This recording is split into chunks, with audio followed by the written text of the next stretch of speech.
One of the things I'd love to talk about for our listeners, because I hear these words woven in a lot when people are talking to me about their grief, their sorrow, and then es- especially with women, just in their everyday feelings about themselves, how they're going through their journeys, survival journeys, work journeys, divorce journeys, whatever they are. And I don't know that everybody uses the word, but there's sort of an underpinning of feeling unworthy. And that could be unworthy of my mom's approval, unworthy of, a partner's adoration, unworthy of a child's love because you're not the best mom in the school, whatever it is. There are all these things. How do you treat somebody? How do you deal with like deep-seated feelings of unworthiness? Well, and that's the core, one of the core beliefs that EMDR works with. There's a lot of them. That particular one, we just start with that emotion. I mean, that feeling of I'm not good enough, right? And usually when people are telling me their story in the beginning, when I'm doing my my non-typical bio in the beginning, is they will start to tell me things and I will pick out those. And that's themes. A better way to say it. I'm not good enough, as opposed to unworthiness. Yes. I like that better. So almost everybody has somewhere within them. Like I was reading this psychiatrist book the other day, and it was on shame. And he was so adorable in his vulnerability. He was like, yes, I study shame. I work on shame. I've worked my whole life on shame. But I just experienced all kind of shame this morning when I walked in to do this podcast because I felt like I wasn't worthy to be on the platform. Right. Yeah. But I do think at some level we all deal with places of I'm just not good enough. Yes. Well, that's why there's that theory of, sorry, what was the word you said earlier? Unworthy? No. Yes. Being a imposter. Thank you. Sorry. Okay. So that it's pretty handy. Yeah. It's right there with me. Well, when we're dealing with imposter syndrome, that's why, right? I'm not good enough. That's such a big buzzword too, of people were thinking, how did I get here? Mm-hmm. How is this really the job I'm meant to do? Is this? Yeah. I don't know what I'm doing. I felt like that a lot when I became a therapist. But then I became a therapist when I was 24 years old. So, so I didn't have all of these life experiences that I have now. Mm-hmm. Now I can say, okay, listen, girl, I get you, mm-hmm. And that's been there, done that. I'm coming from the same kind of perspective of understanding what most of my clients have been through. I mean, a good portion, I wouldn't say, a lot of, everything, but then you're able to use those experiences. But for me, I feel like sometimes some of the words that come out of my mouth in session, I'm like, where did that come from? That was not me. Was that God? Was that mm-hmm. who was speaking through me? Spirit speaking. Yes. So I think that's allowed me to get through the shame of not feeling like I'm supposed to be here, or that imposter syndrome. Okay, no, I feel like I'm supposed to be here because I feel like I have a story to tell. Mm-hmm. So, or I have a way that I can drag out something out of somebody. That my father always says that about himself, that he should have been an investigator. So, that's that same kind of like, I just. But obviously you're in the healing arts, mm-hmm. and your life is completely in service. Absolutely. You get up every morning, all day long. You are trying to help people have a happier, healthier, life. That's what you do with your life. Yes. That's pretty amazing. Thanks. Not very many people do that. I believe that there's a way to take everything we do, whatever our mm-hmm. gifts, talents, work, play, whatever it is, right, and put it out in a spirit of service, still absolutely, be in service, but you are literally in service to the world. If you were to read my bio, it does say that I'm a firm believer in that everybody has strengths and gifts, and it's our job to use them, right? So it's my job to help people figure out what that is for them. How can they use those gifts that they already have? We're not broken people. We're not we don't need to be fixed. Love that. So the idea is you just got to get out of your own way at some point and say, hey, look, these are the things you're really good at. And how are you going to use them? Some people know those things and some people have no idea. So helping people figure that out is something I really enjoy. It does. Absolutely. You know, you have all kinds of things that hit you and then it all comes back. Right. The imposter syndrome, Yeah. I'm not good enough, that I'm unworthy. Yes. I wasn't supposed to be here. So that's why my business failed. I took too many risks. I really wasn't a jewelry designer. You know, all those. But ultimately your creativity was still there, Yeah. right? So that creativity is something that got you to where maybe the other pieces didn't align at that point, but that wasn't necessarily your gift. That was supposed to be that other person's, right? And so the idea is that your gift is still intact. Yeah. And that's not something anybody can take away from you. Nope. And I do hold deeply and dearly to that. Good. Yeah.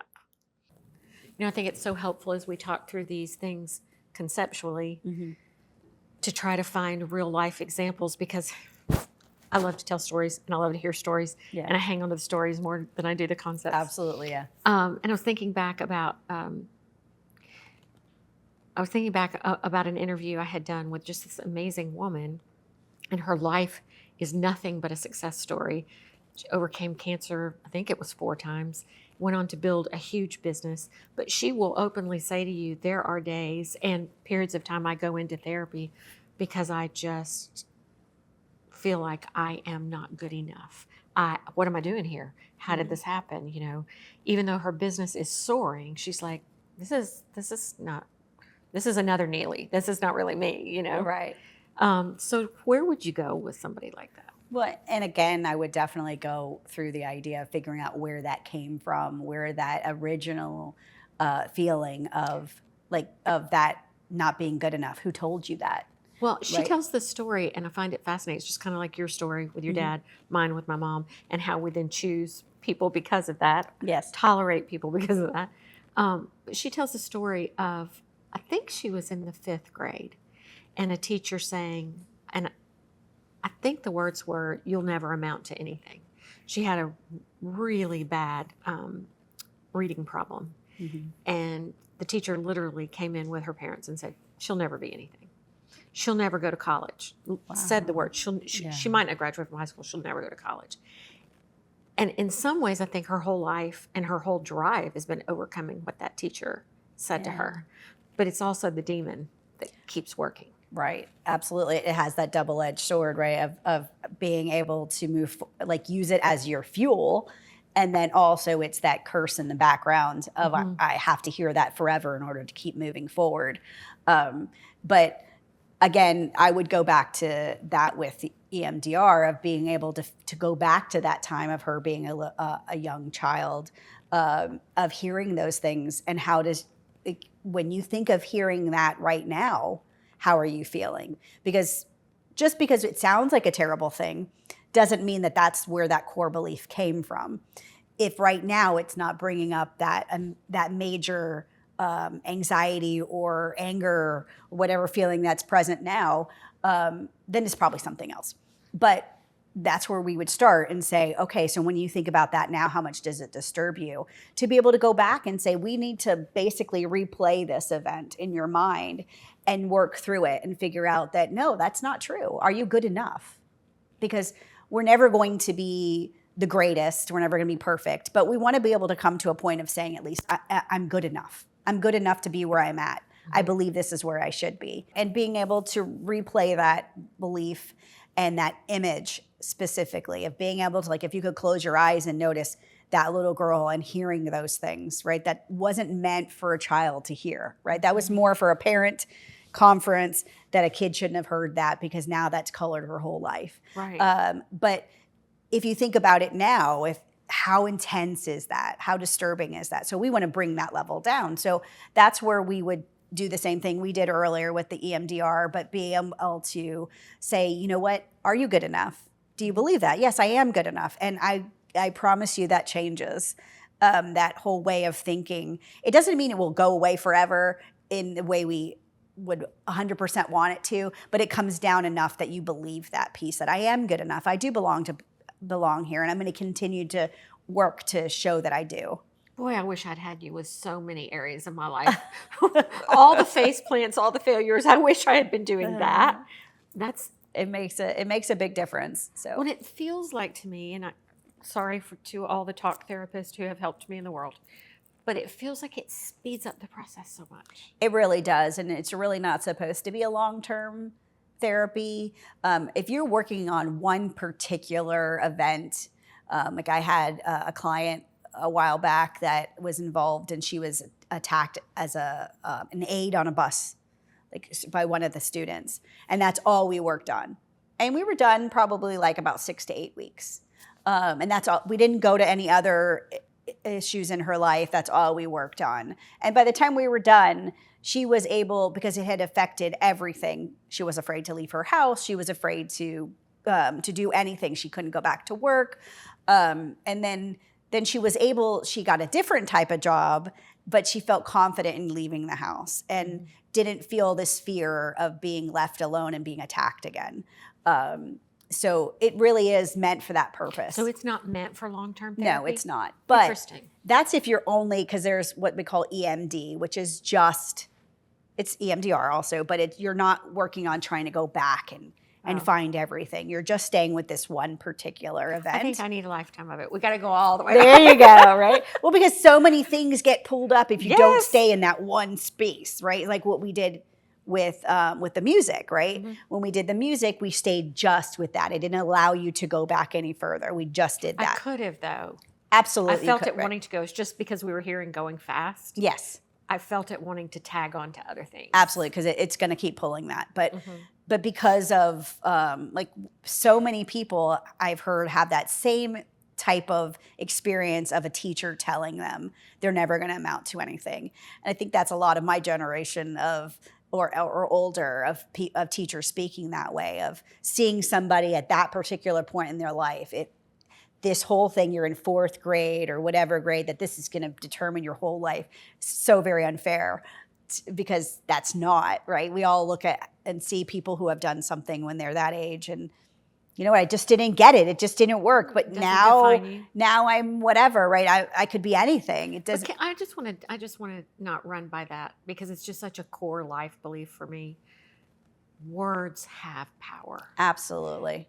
You know, I just have to say on this show, speak words of kindness. Speak words that just, build life into people around you. Build positivity, build love. Right. We're really here as people to build each other up and not tear each other down. Right. Even though it's become that way, or probably since, again, when I said about negativity is a life. We have to have it in order to survive, is what we think. Our body thinks that. But really, we need the other one more.